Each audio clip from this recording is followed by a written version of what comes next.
Hey guys, AuspiciousAussie here, and welcome to episode 50 of the Local to Global series here with the Canadian Wrestling Coalition. Now, of course, being episode 50, and as you can tell by the title of the episode, we are going to have a look around the CVERSE. Now, we're into 2024, we're 4 years into the game from the start date of the default CVERSE, and I'm pretty interested to, we've kind of had brief little looks around before, but I want to have a proper, in-depth look, sort of North America, maybe some Japan, and then we might even venture into Mexico. Look at companies like Oli and EILL. But yeah, I think first of all, we should have a proper look through our own company. Now, of course, we started off zero popularity, zero prestige, zero momentum. I think we started with $1,000 in the bank, if I remember correctly. And yes, did I say zero popularity? I'm pretty sure I did. But yeah, since then, we have managed to accomplish this, or at least so far in the first 50 episodes. I think it's really good progress. I think we did just about all we could to get us high popularity, especially in Ontario, especially. Obviously being our home region. We wanted that to be as high as possible. Just for the sort of financial side, we wanted to make sure, if you've watched the series or you've watched parts of the series, you'll know that I'm very, very stringent when it comes to finances. And our purchase last episode, if you haven't watched it, I would recommend going back and checking it out. But we spent half of our bank balance on a very big project, which was, spoilers, our own broadcaster. But yeah, we got 79 in Ontario. We got 63 in Quebec, 61 in Manitoba, which are our sort of neighbouring regions, which we need to get one of them up to 77. Likely that both of them will probably sort of go up to 77 anyway. We've then got Saskatchewan at 47, Alberta, which was the sort of one region that was kind of holding us back a little bit with our pay-per-view deal in Canada, which we obviously needed 35. Obviously, we achieved that probably nearly 6 episodes ago, I think. We're now at 41. Then the other two much smaller regions, we're at 33 in the Maritimes and 27 in British Columbia. So, as you can see, to go up to big size, which is the next one above us, we need to get 77 popularity in 5 Canadian regions. And of course, like I said, one of them has to be either Manitoba or Quebec. Now, obviously, like I said, we're so high in both of those that it's likely both will get to 77. So I think the 5 regions are pretty, they stand out really. Obviously Ontario, Quebec, Manitoba, and then, like I said, Saskatchewan and probably Alberta as well. I can't really see the Maritimes catching up another 8 points to race Alberta to the 77. Now, like I said in that last episode, we did create our own broadcaster. Let me just see if we can upgrade it. As you can see here, our current coverage, we have big coverage in Canada. We have none everywhere else with our own personal broadcaster. And like I said in that last episode, we kind of made a mistake. Because as you can see, it's going to cost over 8 million to upgrade to very big coverage. And essentially, we could have done that and had very big coverage purely for an extra 2 million when we first bought it.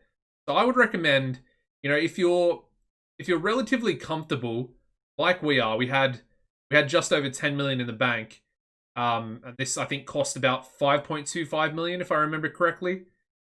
We should have spent the 7.5 mil or whatever it was to actually get that very big coverage, which would have been more beneficial, quicker popularity, and of course more viewers, which also means more revenue dollars in the broadcast section there as well.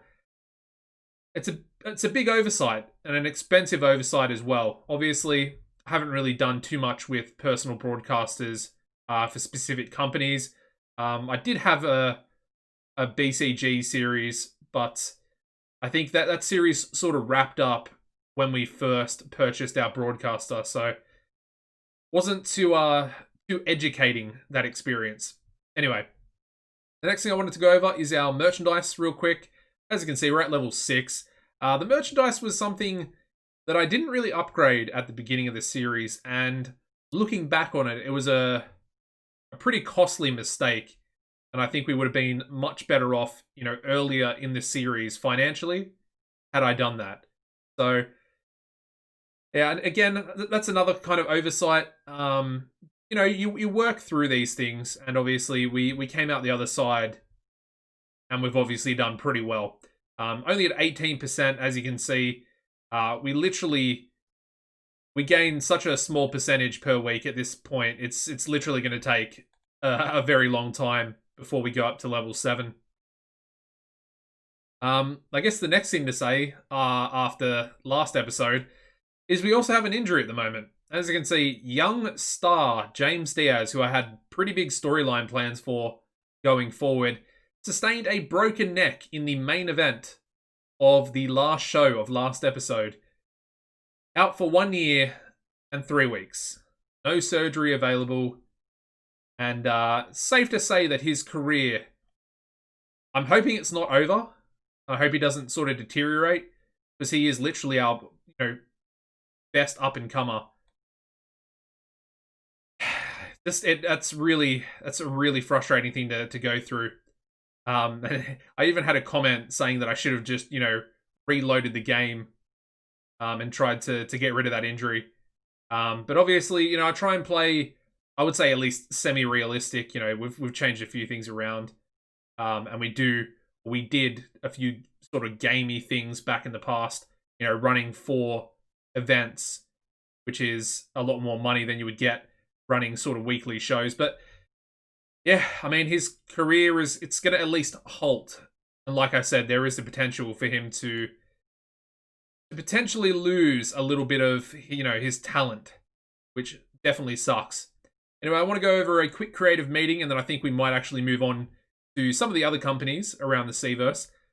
This is our franchise player list. We got Logan Wolfsbane, who is our current top earner in the company, on just under $130,000 per month. Oh, sorry, $150,000.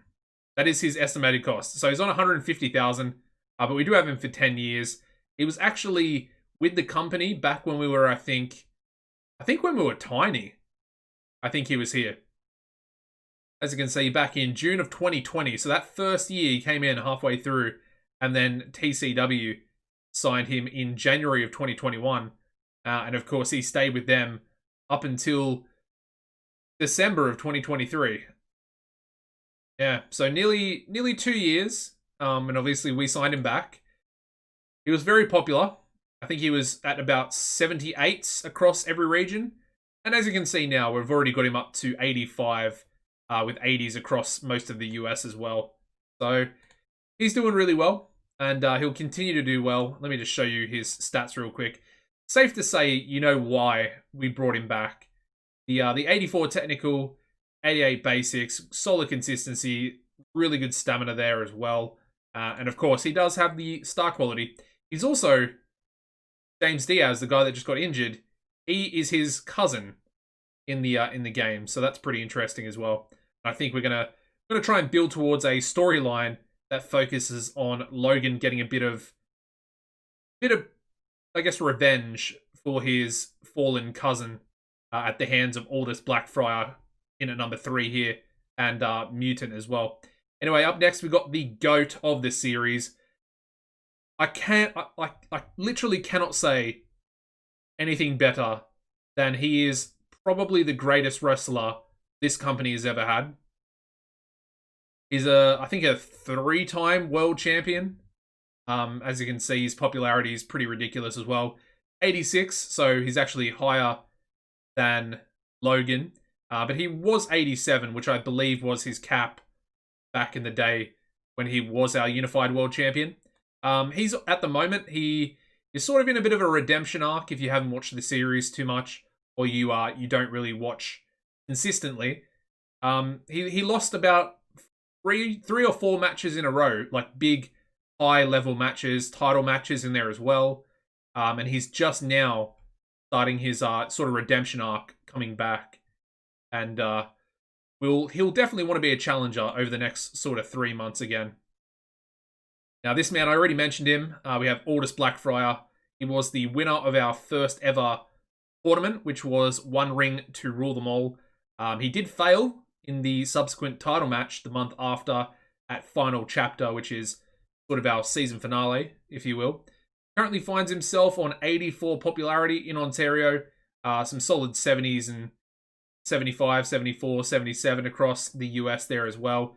Another former TCW guy that we've stolen away for 10 years. And he was our sort of biggest signing at the time as well, prior to Logan coming. 110,000 per month. And as you can see, the estimated cost is lower because obviously we essentially went into bidding wars with arguably every company that could essentially offer him a reasonable offer.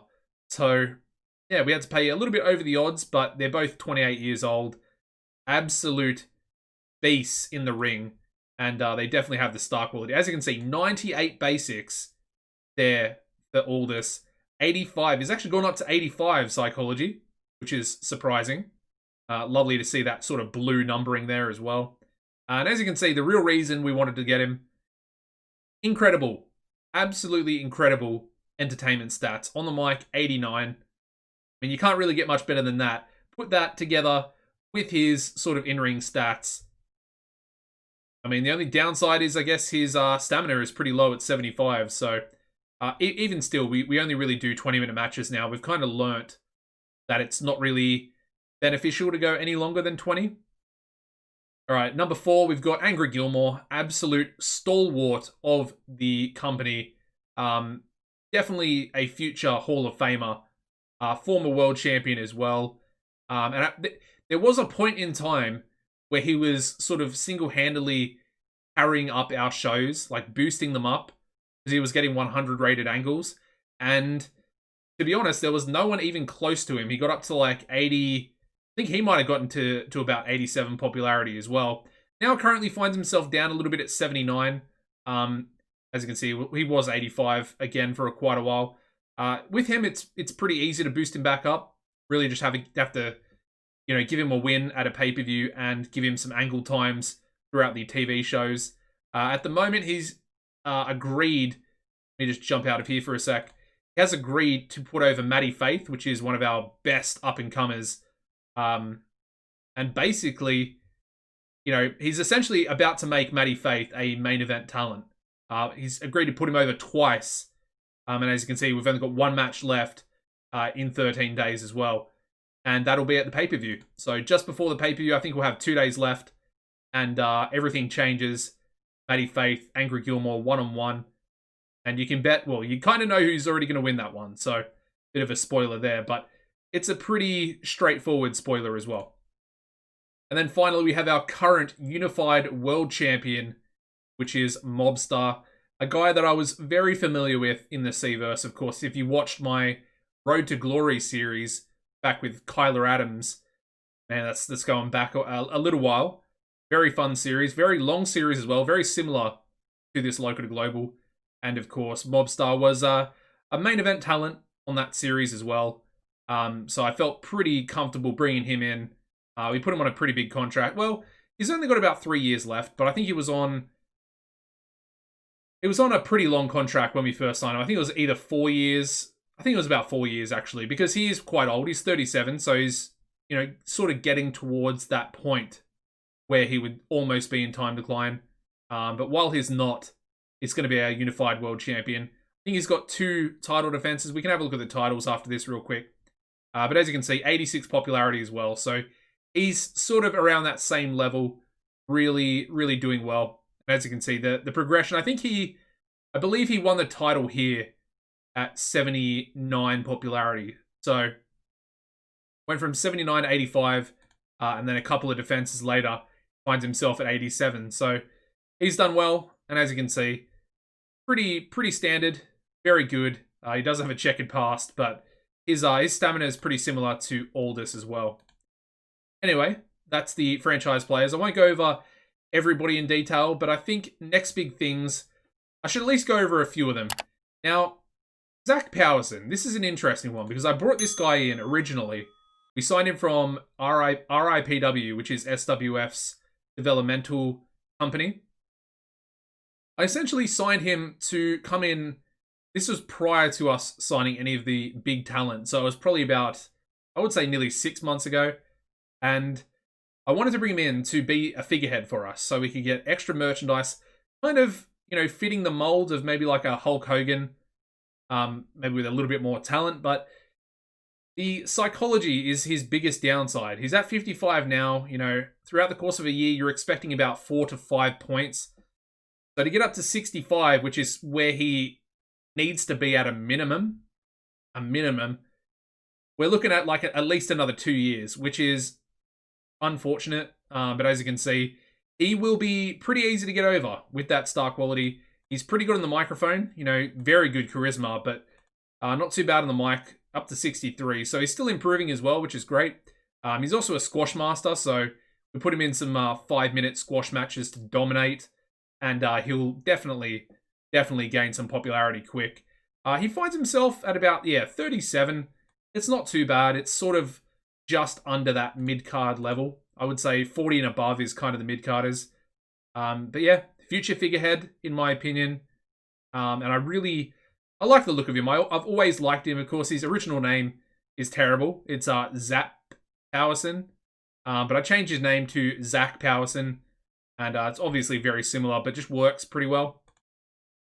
And then the next guy is Cooper Christie. Now, this is a funny signing. Again, from RAPW, the developmental for SWF. 99 basics, obviously really good fundamentals, really, really good brawling. Good psychology as well, very good. He's just a good all-rounder everywhere. He's very good. And then it was pointed out to me in a comment that he has a resilience of 8, which I completely overlooked, 100%. And what it means is, the lower resilience you have, the more likely you are to pick up injuries. As you can see here, he's had a minor concussion, strained wrist, chronic shoulder pain, and a cracked tailbone. He's also a stuntman, which means he's, I guess, more likely to take risks and, try and do things that he doesn't need to do, I guess would be the best way of putting it. If I go to some other random person, let's go to Papa Swole here real quick. I'll show you his stats. He's got 95 resilience. So there you go. I think even James Diaz, the guy that got a broken neck, I think he has about 80, I think 85 or above. Let's have a look. He's got 93. So that's to kind of put it into perspective. That guy's got a broken neck. And yeah, it's just not looking good for Cooper there. Anyway, these two signings down the bottom, they were brought in a long time ago. We've kind of overlooked them. Yuta Osono hasn't really developed. But again, that's kind of on me as well. I haven't really used him. I really need to get him doing something. We brought in a manager for him, which he was actually dating, Deanna Desire. She's pretty good, but again, we haven't really used him. Anyway, hot prospects, exactly the same, just a different order. Talk the talk, interesting one. We've got, obviously, oldest number 1.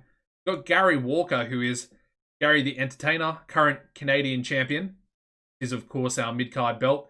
As you can see, he's really good entertainment-wise. Solid charisma, acting, and then pretty good microphone in there as well. The thing with him is, we kind of put him in like a jobber tag team a long time ago called Feel Good Inc. With another, I guess, like a lower mid-card talent, Zippy Deverell. And, they never really did any... I mean, they did win the Coalition Tag Team Championships, but it wasn't good enough. And, he eventually turned on his partner, became a singles talent, and has eventually gone on to win the Canadian title. Not too sure how long his reign is going to go for, but for now, I like him, and he's going to enjoy his reign. And then the next guy, I think this guy, Jack Jackson, we signed him from US Pro. As you can see, he's another one that's really talented. All three, Zach, Jack, and Cooper Christie, they're all together in a stable. We call them the Frat Pack, of course. They were an unofficial stable, sort of I guess an impromptu alliance they had. But we eventually made them a proper stable. And they're doing their thing, which is great. Anyway, he's really good on the microphone, as you can see. Really good star quality in there as well. Just a really solid talent. Probably going to be like a good mid-card to upper mid-card talent for the rest of his career here, which I'm, pleasantly happy with. Again, not too expensive, 16,500 for 10 years. And of course, he can't ask pay rises either, so perfect. Anyway, showstoppers, I mean, they're all pretty self-explanatory. We just recently signed this guy, Masked Patriot. Very good talent, 36 those, so we're kind of getting him in to, as you can see, pass on knowledge. So what he can do is, grab some youngsters on our roster potentially, make them his protege, and then pass on skills like selling, psychology, and some different things like that. Just it was an interesting one. Other companies offered him a written deal. I kind of had put him to the wayside and said, we've signed a lot of people recently, but we'll pick him up if needed. And then we signed this guy as well, Princeton Price. Now, boy, was this a funny signing, because we're going after another guy who was my first choice, and that was Hollywood Brett Starr, who is an incredible talent, around the same age. I think he's maybe 32, a little bit older, but around the same age. We kept going in for negotiations. The price at the time went, I guess, above what I sort of wanted to pay. And then Princeton Price came up, and of course he was working for our sort of direct big Canadian rival, CWA, who we currently have I guess we're not technically at war, but we are more or less competing. I guess it would be similar to WWE and AEW in real life. We have shows on the same nights, and it's all very interesting. They obviously are the WWE in this scenario, and they beat us every week, but, it is what it is. We signed him. He's pretty good. Nothing too spectacular. Really good star quality, and again, good basics, good psychology. And I just liked him. Young. Popularity wasn't too bad. He's been gaining popularity pretty well over the course of the last couple of months. As you can see, came in at 61, went up to 62, 67, and he did recently suffer a loss, which is why he's down 1 point, but that's perfectly fine. We've got ring generals here. We've got Graham Gorman, the only one that I haven't gone over. We purely signed this guy because he's, talented in the ring, has nothing going for him entertainment-wise. And basically, he was working for the other sort of semi-large competitor in Canada to us, which is ACPW. Of course, we'll have a look at these companies very quickly. Not very quickly. We'll have a look at them soon once we finish with the CWC. Anyway, who's hot? I mean, it doesn't really matter who's hot, who's not. Hidden gems. No one really stands out to me. Spencer Edmund is a funny one because we actually had signed him back in the day.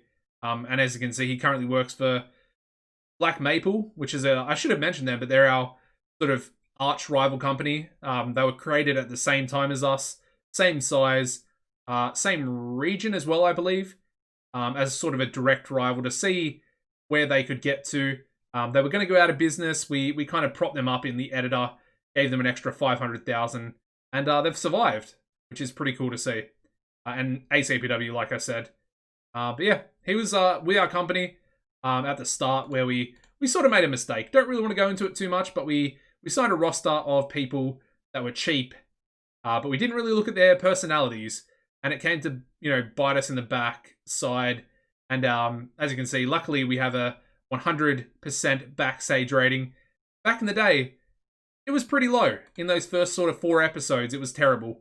And we had to, we pretty much gutted our roster, and we had about 3 workers left before we signed all new talent.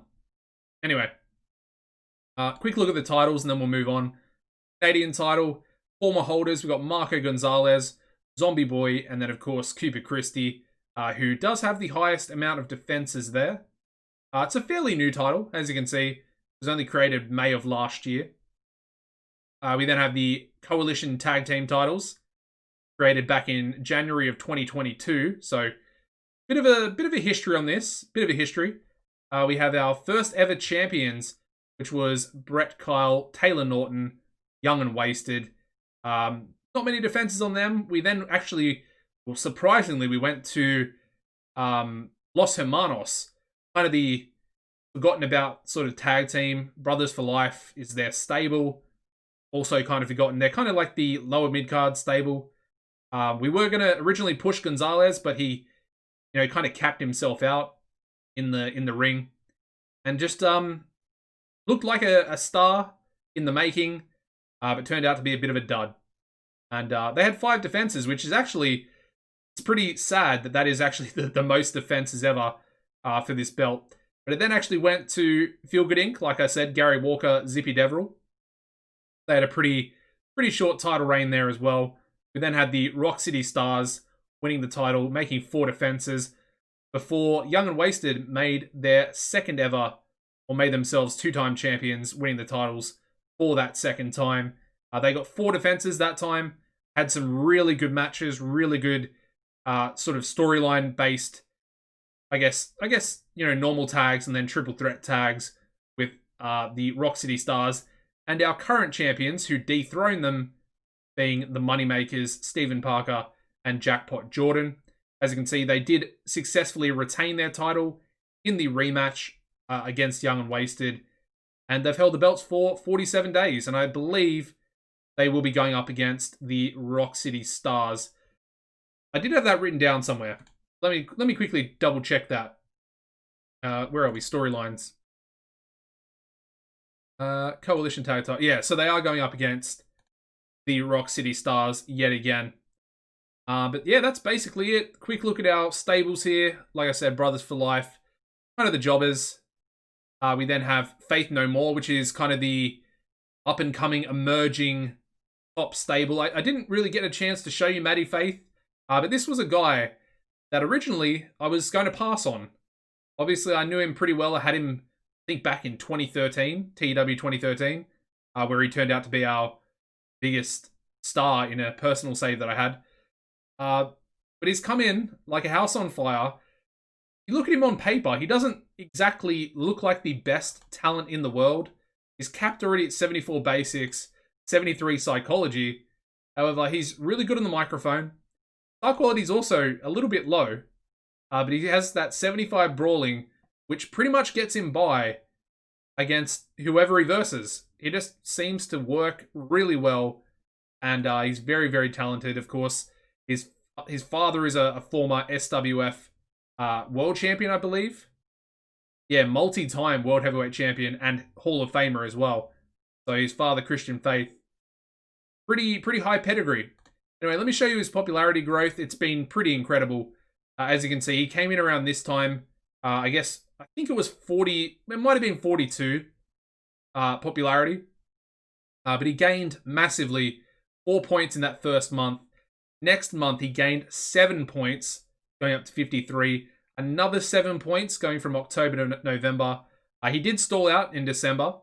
But then since then, in January, he went up to 63. And if I show you him now, he's currently up to 67 due to that sort of high-profile storyline he's in at the moment with Angry Gilmore.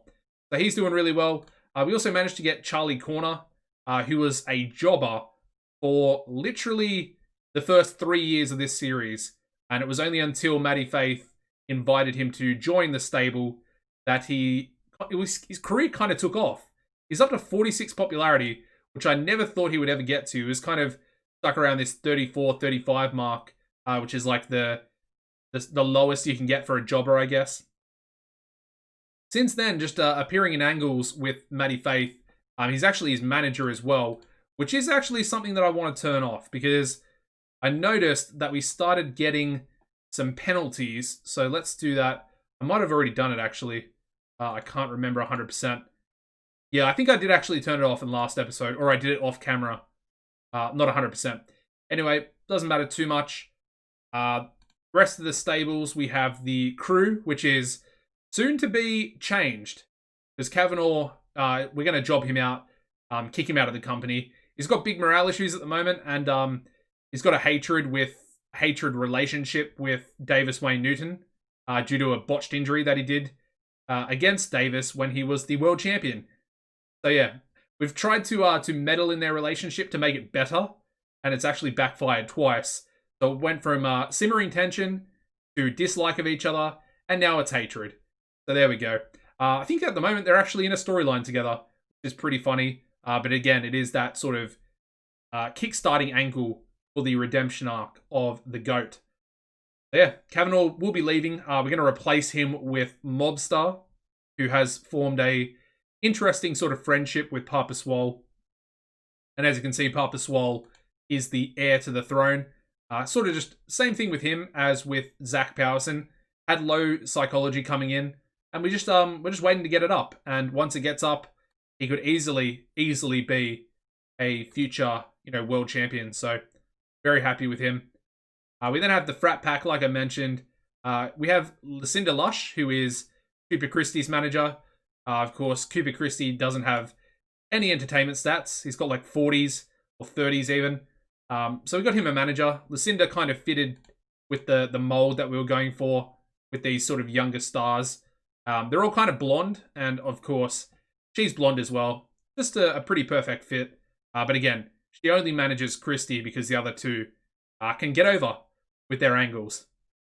And then finally, we got one of my favorite stables in here as well. I know I missed one. We'll go back to them in a second because we've kind of got a lot to talk about with them.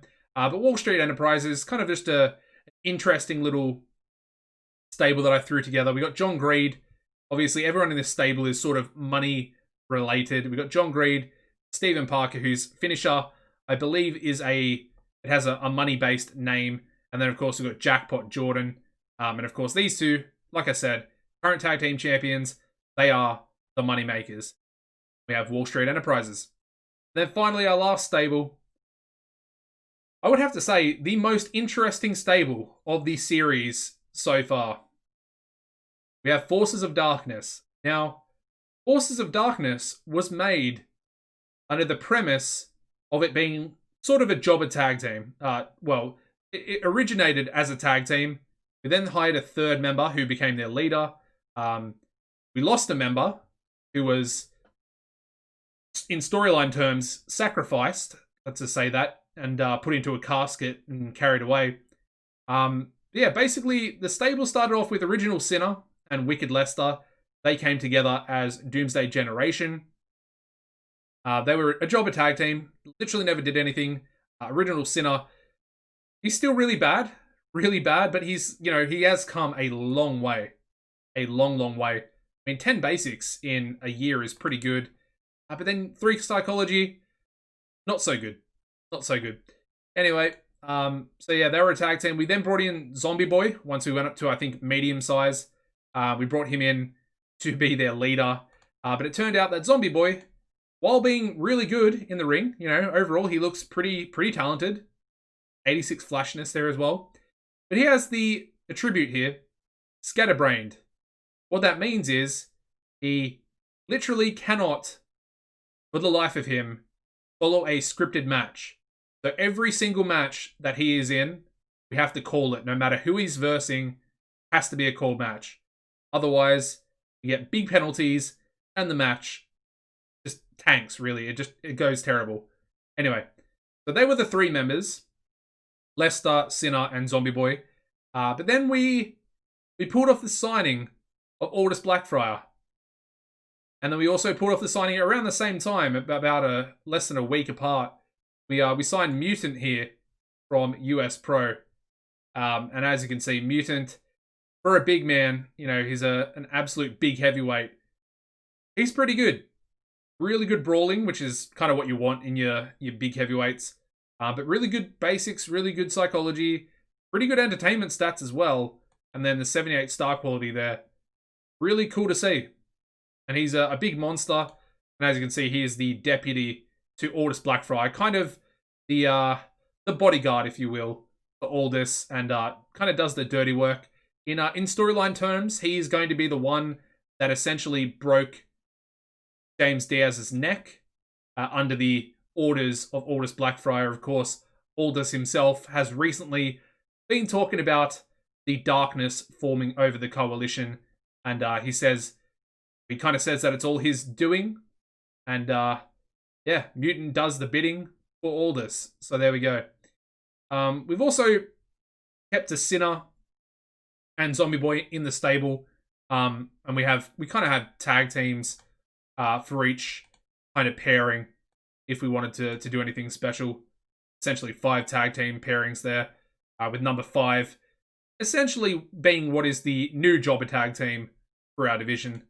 And as you can see, a lot of these don't even have any experience, which is pretty cool, because we haven't really used them, and we're probably not going to really use them anyway, so it doesn't really matter.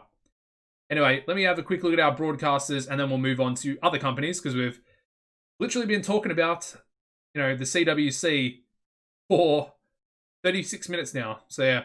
Anyway, as you can see, we do have Canada One Choice, which is a cable-based pay-per-view provider, medium coverage across Canada. We also have Udemand, another cable-based pay-per-view provider with medium coverage across the United States. And then, of course, last episode, we created the Coalition Network with big coverage across the US. Across Canada. Eventually, will be the US as well. But basically, this... Well, all right, let me explain to you. If you haven't been watching the episodes, what happened is we started to get growth restriction due to a lack of viewers. And what that means is our shows are not being seen by enough fans in order to break a popularity threshold for that sort of number of viewers. So I think it's a bit different to the way 2016 worked, where you could continue, at least how I saw it personally, you could continue to build up your popularity even if you were on a sort of small network. But here, it caps out, and it says you would have gained popularity in this region had you had enough viewers watching you. So we did this, we went up to big, like I said, big oversight, no pun intended, very big pun, I guess you could say. Yeah, we should have gone up to very big, because we're going to eventually run into the same sort of problem that we've recently had a little bit further down the line. Anyway, hopefully by then we'll have the finances, because it does seem like this network, it's very cheap to produce. We can put our TV shows and our pay-per-views on it. Not sure how the pay-per-views are going to work. I said this in a comment in the last episode as well, that we're going to use this month as a test. So I want to check and compare the pay-per-view buys from final chapter and then compare them with this month's pay-per-view as well. If they're around the same and we've actually put it on the network, then so be it. That's perfectly fine, and I'll be happy with that. But if we put it on the network and the pay-per-view buys go down, we will therefore be making a lot less money, and we don't really want that to happen. I want to try and make as much money as possible. So in that sort of scenario, I might just put the actual pay-per-views on pay-per-view, and then we'll run the Coalition Network for the TV show alongside our, internet subscription deal that we have with OnDem. If you don't know, OnDem has small across every region except for Europe, Japan, and India. In Europe, it has very small, so it's similar contrast. However, in Japan and India, it has tiny. So, yeah, it's interesting. As you can see, the contract does expire in 39 days. I'm going to have to think and make a decision on what we do, because I believe what we can do is potentially go to other or another. Well, I mean, there's really not much there, actually. There's only public access, which is free to air. We don't really want that. And then there's Wrestle World, which we were pretty much on prior to going up to medium size. Really enjoyed Wrestle World once we finally got on them. And then OnDem, it's kind of the worldwide popularity grower. It's a tough one. I'll look into it more and see what we actually need to get sort of other TV deals. Especially in Canada, I guess. Now, let me show you the size in the US. As you can see, it's kind of capped itself out a little bit. We're kind of 45 across most regions. And then we have 54 in the tri-state, which obviously has the 100% population. So a lot of viewers watch from there, and it has massive viewership. Mid-South is kind of similar. And as you can see, Southeast, a little bit lower. And then obviously the two real low growers are Puerto Rico and Hawaii. What I mean by that is, as you can see here, you have a potential fan base. If we go to the US, for example, go to Hawaii, the potential fan base is extremely small, 25%. So hence, we have a much, much lower level of fans that are watching. So therefore, you gain popularity at a much, much slower level. Anyway, let's go over some of these companies. We'll start things off with our direct rivals at the moment. Is CWA, the Canadian Wrestling Alliance. As you can see, they are actually a size above us. If we go to their size here, pretty ridiculous in Canada. They are the big boys. They are by far and above the dominance or the domineering factor in Canadian wrestling at the moment, which we are trying to break, but it is going to be very, very hard to sort of get above that. But when you look at their US stuff, they're never really going to go to large size up from big. They're very, very small. You know, they're still Reds. They've got 18 across every region. And I believe they don't actually have a TV deal in the US, which I find very strange. I guess that's because they obviously never went on a network that had, you know, both countries or regions, you know, showing on the same network. So therefore, they never actually gained the popularity required to therefore go on and get, you know, separate pay-per-view deals or TV deals or anything like that. I'm assuming Great Lakes and Northwest are just spillover from their region, which I believe is... pretty sure it's Alberta, which is their home region, if I'm not mistaken. But let's have a little look at their company. So they're sort of top stars. I would definitely say their women are among, by far, their best talents. But apparently number one, we have... can't actually click on them here. What if we go to view? Yeah, I think we can do it this way. Yeah. Well, it looks like here, number one is Brooke Tyler. And as you can see, she's pretty over. 100 popularity in both Quebec and Ontario. 30 years old, absolutely incredible talent. Really is like a solid worker. And they kind of constantly get like 99 rated matches from their women. So it's pretty funny. Another one of their women is Amber Allen. Not as popular, but she's their current women's champion. And as you can see, in a very, very similar mold. Apparently age is just a number, whatever that means. But yeah, she's very successful. They both are. They have some other really good women, like Claire Winters there. Just a lot of really good women talent in that company. They also have Aaron Knight, another guy, or another person, I should say, with 100 popularity in both Quebec and Ontario. Would love to sign this guy. However, you know, he's probably going to be pretty expensive. As you can see, contract does run out in just over 11 months. Probably won't be able to even offer him a contract. But he is one half of their World Tag Team Champions. I believe alongside Sunny Wildside. No, he's their current World Champion. Okay. Might have got that mistaken. I thought they were in a tag team. I guess not. Can't remember. Who is Aaron Knight's tag team partner? Oh, okay. They're not tag. They're stable partners. They're in a stable together. Let me show you here. They're in the Mob. Mob's actually pretty big. I never realized, but yeah, there we go. They also have the Divinity. Bit of a lacking stable there, I would say. And then they have the Padre, which is interesting. Sid Collier, Lackey, which is funny because he's tag team partners with Cam Jones there. Yeah, pretty cool. Then finally, they also have the Dragon, Mikey Lau. And as you can see, Mikey, they signed him from SWF. This guy is over in a few regions. Let's just say that. You know, 98s across the US, 96s across Canada, and quite a few 98s there in Mexico as well. Pretty interesting stuff. Yeah, that's them. They've got over 40 million in the bank, so kind of doesn't really make sense why they haven't bought their own network as well. At least to show their stuff in the US. Kind of doesn't really make much sense.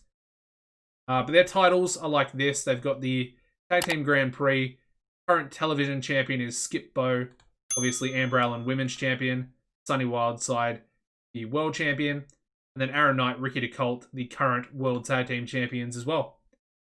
So yeah, that is CWA. We then go into, let's go into TCW, of course. Company I'm very familiar with. Had the live stream series. And let me just say, even in this game, as it is now, I still literally love TCW. I know I've stolen some of their stars, but I mean, they've got enough of them. They really do. Anyway, as you can see, they're also big size, 192 million in the bank. Absolutely insane. Their size, not as big, I would say, in their region. But they, of course, have spillover into Canada. They've pretty much got 80s across the board in the US there, which is pretty cool to see. And then they also have some decent, 81s and then 79s there across Canada as well, which I think their TV deal and pay-per-view deals both sort of, I guess, aid into. And then I guess for them to go to large, they need to get up to 71 throughout all the regions in Canada or Mexico. And as you can see, they're lacking behind in the Maritimes, which is the only region they actually need above 71 to go up to large size, which is pretty interesting. If they get a better TV deal, it's likely that would, I guess, take them over the edge, perhaps. Anyway, let's have a look at their profile here. So their current figurehead is Velocidad, who I believe starts the game in Mexico with EILL. But he comes in, pretty good popularity across the US, 92s, 91s across Canada as well.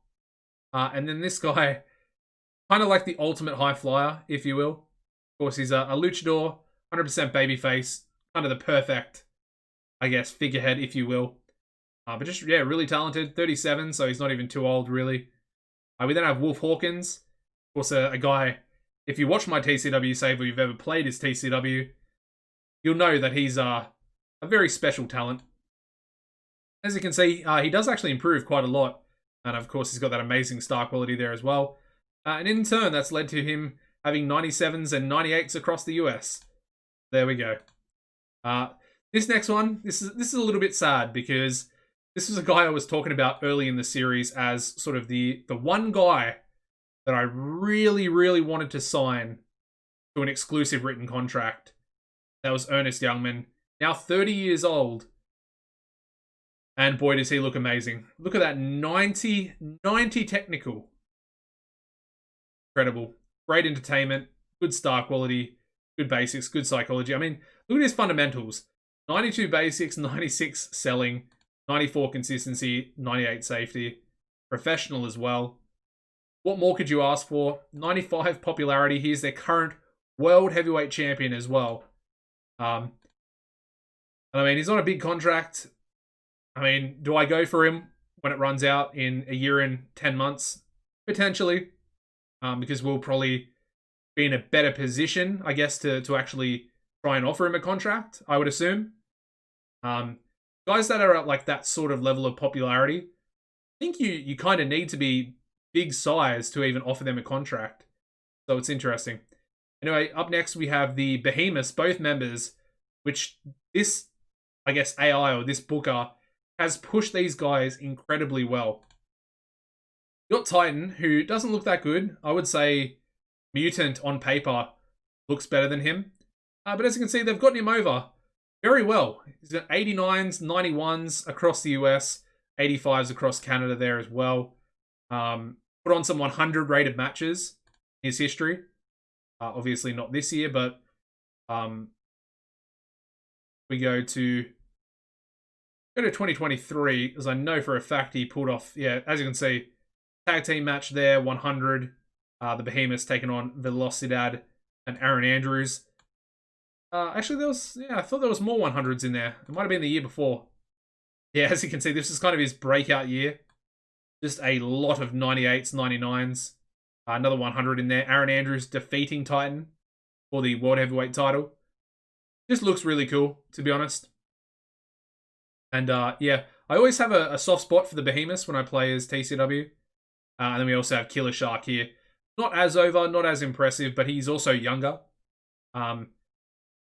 Possibly a little bit more star quality, which is better for him, I guess. But yeah, like I said, that popularity is not exactly there. 80s across there, across the US, and 70, 75, 76 across Canada. So yeah, the titles, we got the King of Kings, which was just recently won at the end of November by Killer Shark. So that was kind of, I guess, the beginning of his maybe main event push. Current television champion, Andre Jones. Interesting, I guess. Not really anything too special. Obviously, Ernest, the world heavyweight champion. And the tag team champions, you got Kip Keenan and Hugh to Ask. I was potentially going to sign Kip Keenan, but I decided not to, because we pretty much brought in too many people. Anyway, all right, up next, we have to go with SWF. I almost feel bad for them, because we kind of raided them and stole a lot of their best talent from their developmental territory or their developmental company. Pretty funny, but again, they don't really need it, because they can do whatever they want, to be honest. They are large size, so they're the size above TCW's size. And that is, of course, pretty evident when you look at their popularity. They've got 94s across the US. Got ridiculous popularity in Canada as well. 89 in Quebec, 93 in Ontario, and 88 in Alberta as well. I mean, actually, looking at that, in both Canada and the US, they already have the Titanic size that they need.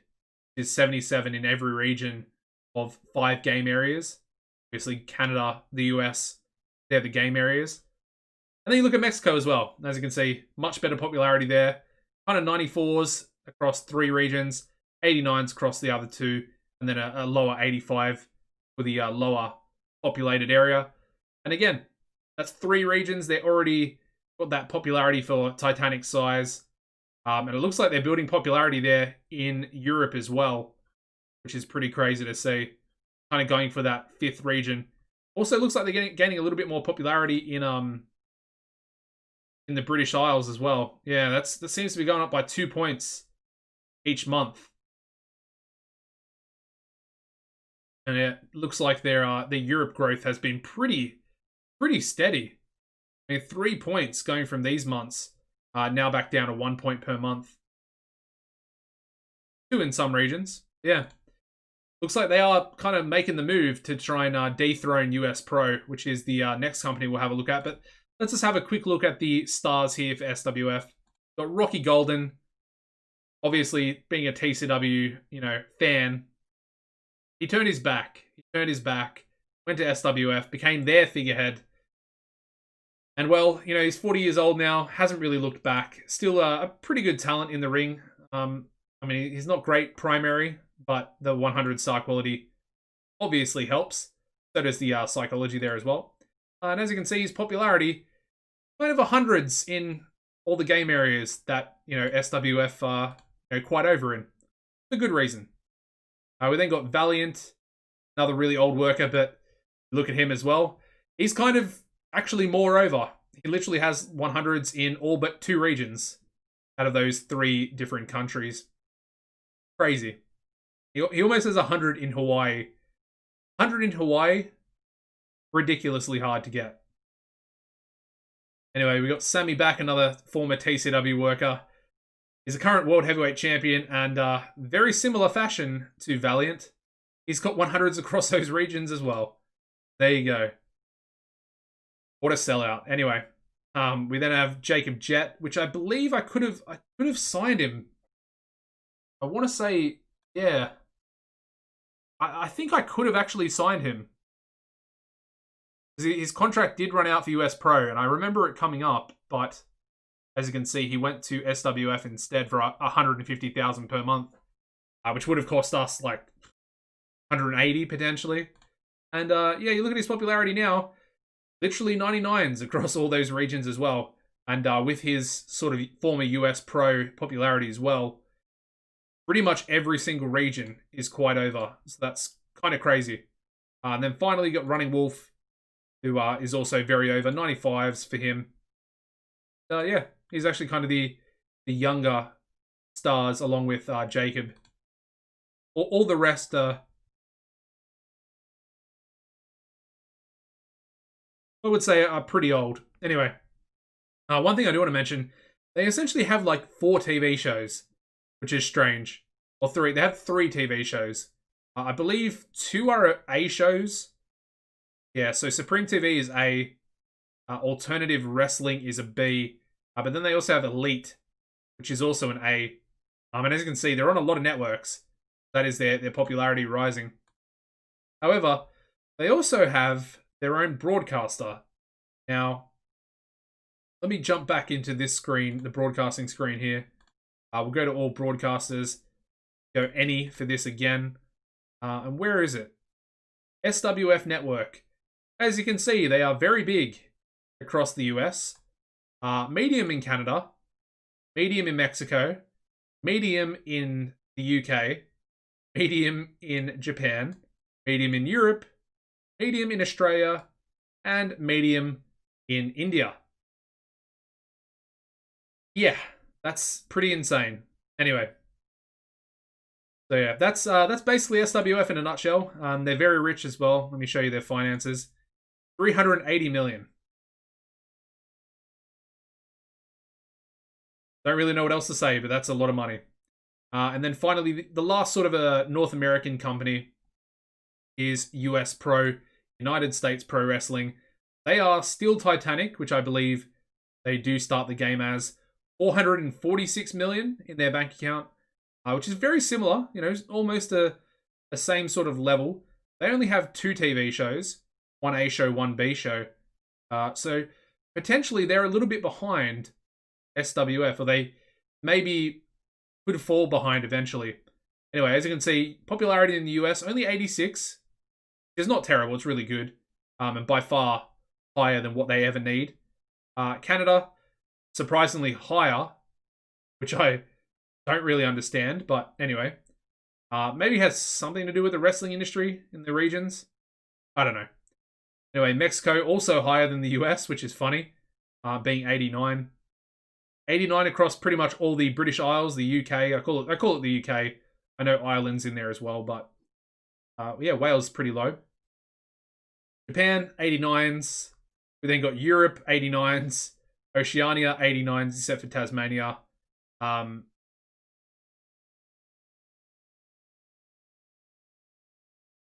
I was kind of wondering how would they be Titanic, but it is only 5 sort of game areas. So I guess Oceania wouldn't count as one of those. And then they've got 89s across all 3 regions in India. Maybe India would be a decent choice for us to build towards once we do actually go for Titanic. Seems like it's a very sort of flat region with very similar sort of levels of popularity.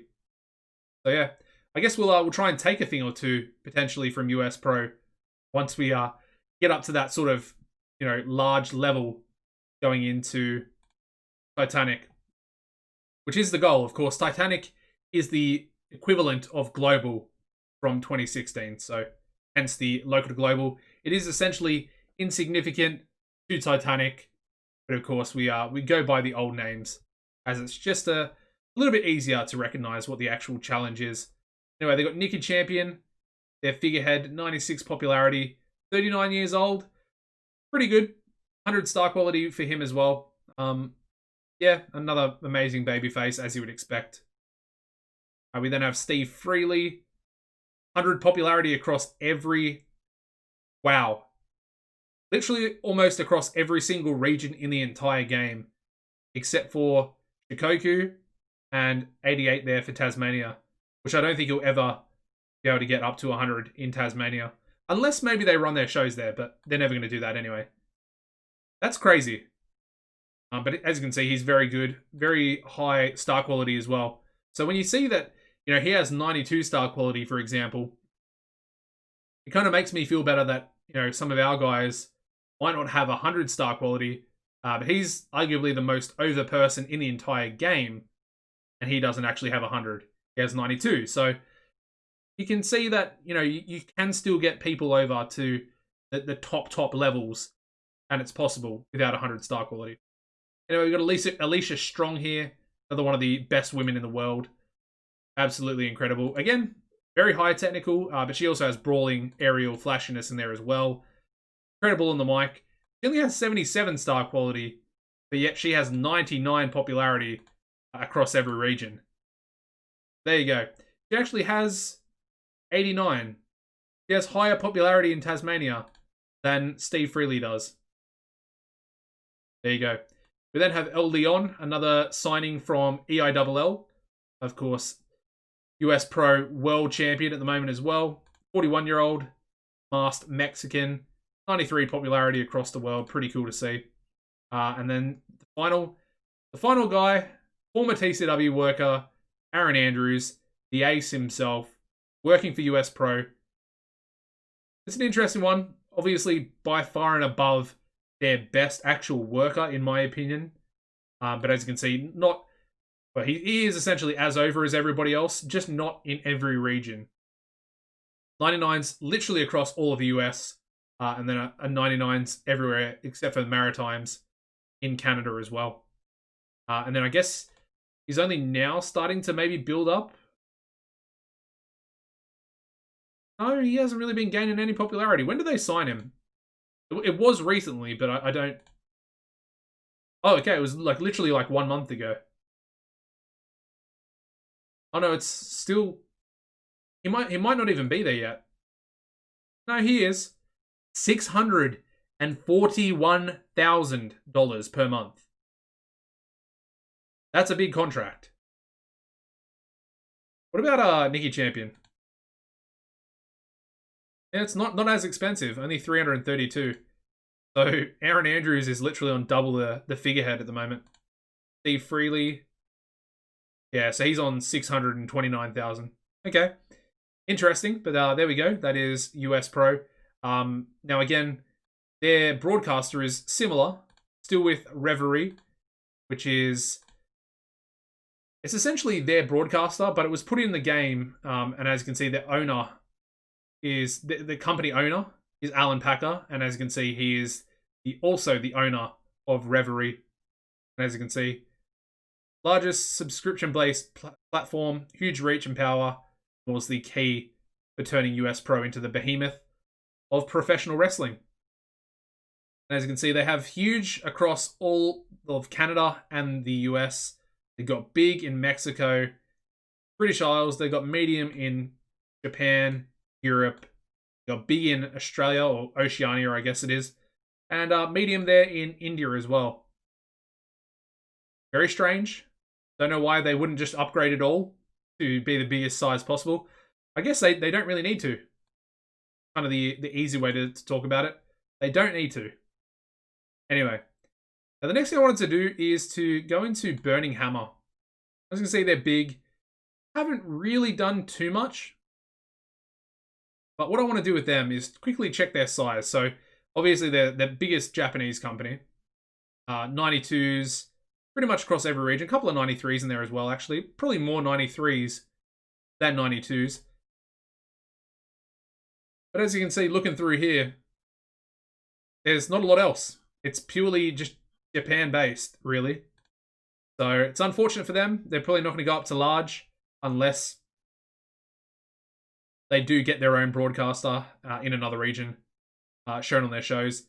But what I want to do is I want to have a look at KC Glenn. Now, KC Glenn, 32 years old, absolute beastly talent. 99 star quality. If we can sign this guy, there is no doubt for the next 8 years, he will be a massive star for our company. As you can see, his contract does expire in 1 year, 2 weeks. Now, I believe we could have signed him. I don't think it was that long ago. It actually was pretty long ago. Okay, never mind.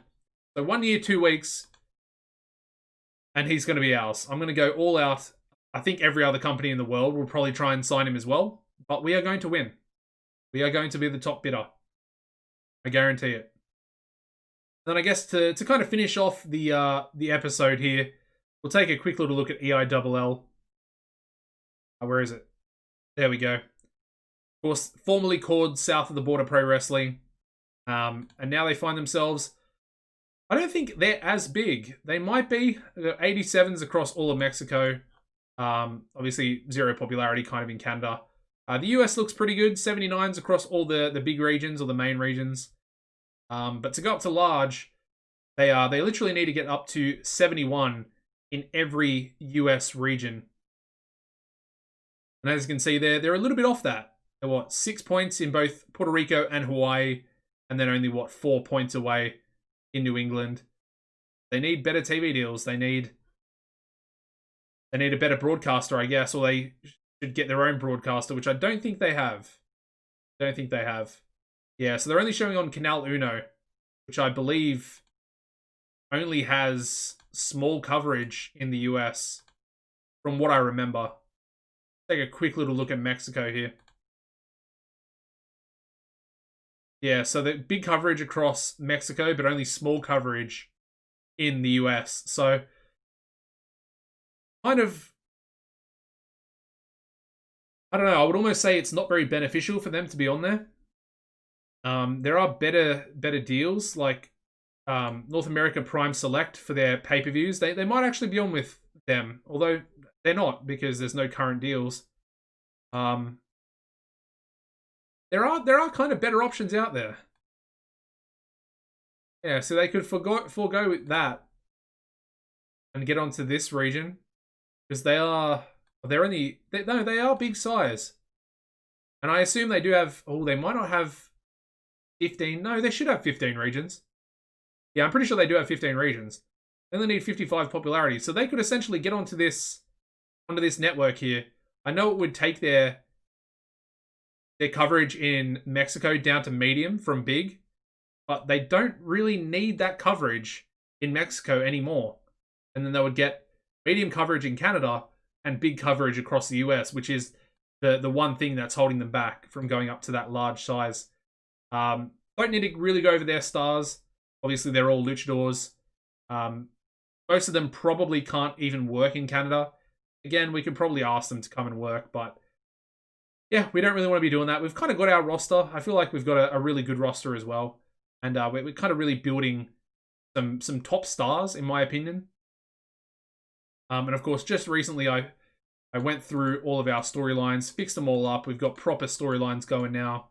Whereas I was doing storylines for our shows, but the actual storylines themselves were a little bit messed up, jumbled up. We had 2 storylines in one actual storyline tab, if you will.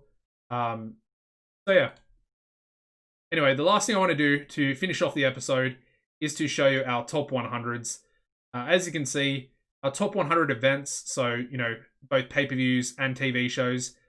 Our highest ever show rating, Viewer Disrespect of last year, 2023, back in August, got a 90 and the only 90 rated show on this series so far. Incredible achievement, really happy with that.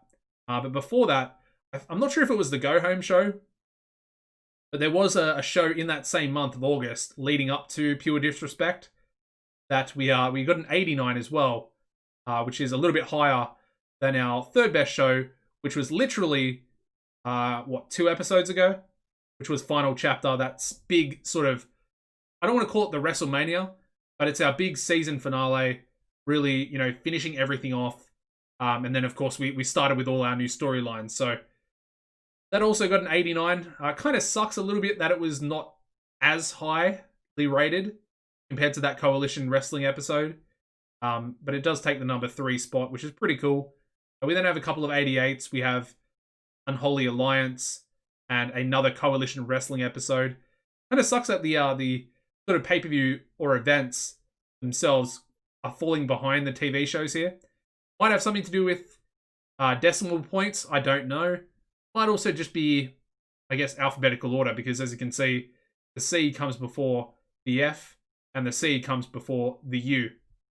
Potentially, I don't know. Same sort of thing happening down here for One Ring to Rule Them All. A little bit lower than some of those other TV shows there, despite being the same grade. It used to be decimal points, but now I don't think it might not be anymore. Anyway, as you can see, lots of green there, lots of green. Kind of a bit sad that, we've only had 66 shows that are a 70 and above. But, you know, it was a long slog to get where we are. We really grinded it out, and we got to here, and it was a pretty good journey. Then, of course, we've still got one hell of a journey left to do.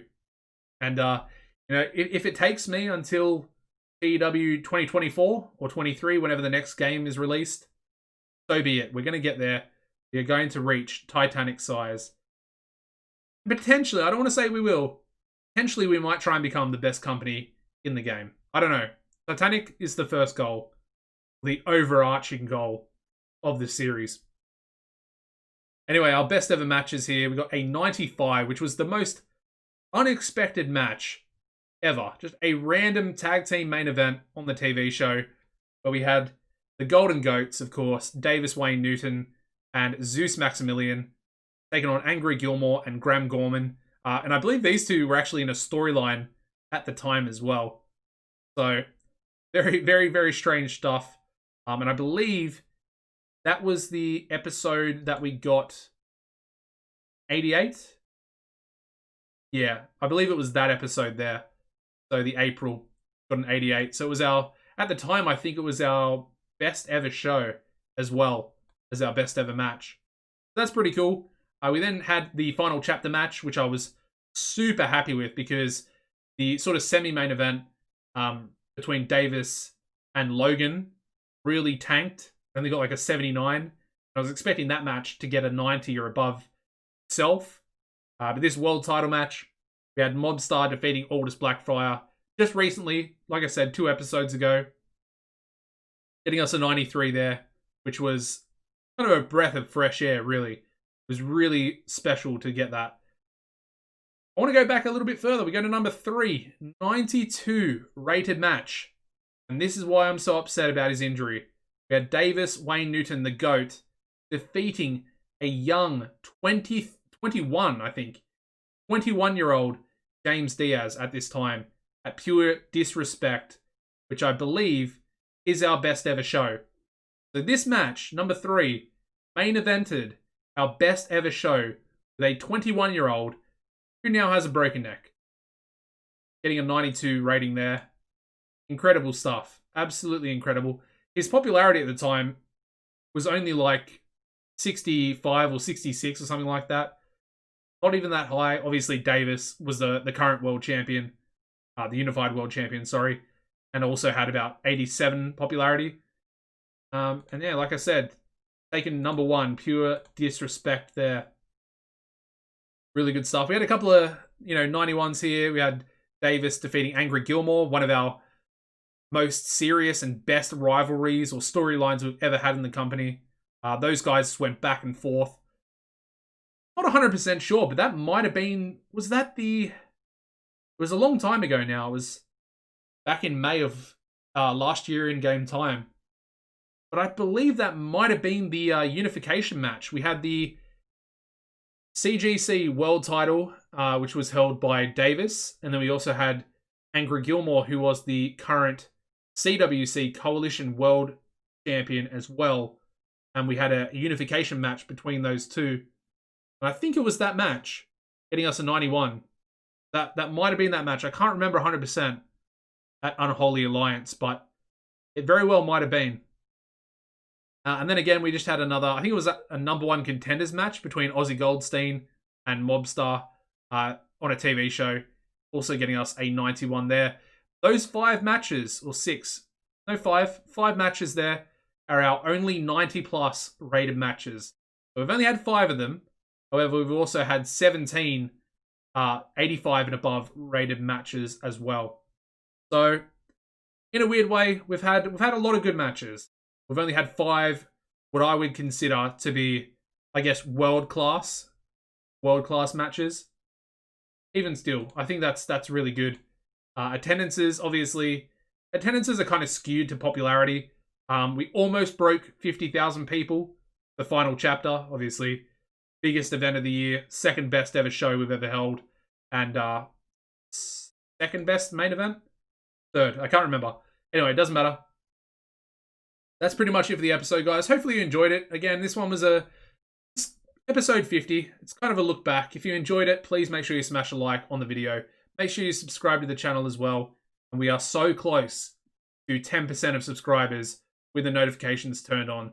So please do me a favor, put the notifications on if you are subscribed. And if you're not subscribed, click the red button and click the bell icon next to it as well. Apart from that, guys, hope to see you next episode. We're going to run through the Go Home show and, of course, the first ever pay-per-view on our own broadcaster, which will be a little bit of an experiment. Suss out the buy rates and see if the actual personal broadcaster is going to interfere with our pay-per-view broadcasters. Hopefully it doesn't. We just get extra revenue. That'd be perfect. And that would be the ideal situation. Anyways, guys, as always, take it easy. Goodbye. And thank you for watching.